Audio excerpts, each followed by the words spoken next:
আসসালামু আলাইকুম সম্মানিত দর্শক, আজকে আমি লিমা আপার একটি সেলাই মেশিন মেরামত করতে এসেছি।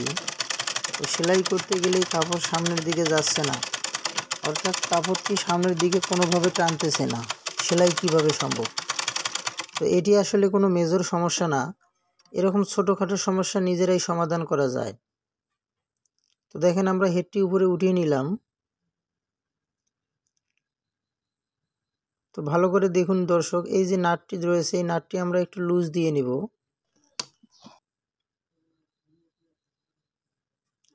নাটটি লুজ দেওয়া হয়ে গেলে দাঁতটি উপরে ভাসিয়ে নেব। এরপর আবারও নাটটি ভালো করে টাইট দিতে হবে, কোনো অবস্থাতেই লুজ রাখা যাবে না।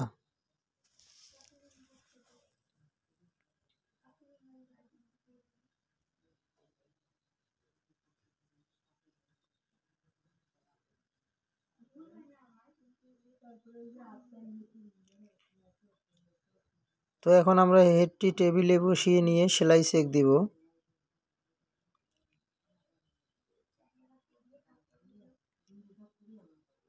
তো দেখতেই পারছেন দর্শক, সেলাইটি হচ্ছে, আসলে কোনো সমস্যাই নেই। তো এরকম ছোটোখাটো সমস্যা নিজেরাই সমাধান করতে পারবেন। ভিডিওটি ভালো লাগলে লাইক দিবেন, কোনো জায়গায় বোঝার অসুবিধা হলে কমেন্ট করে জানাবেন। পরবর্তী ভিডিও পেতে টেইলারিং হাউস চ্যানেলটি সাবস্ক্রাইব করে সাথেই থাকুন।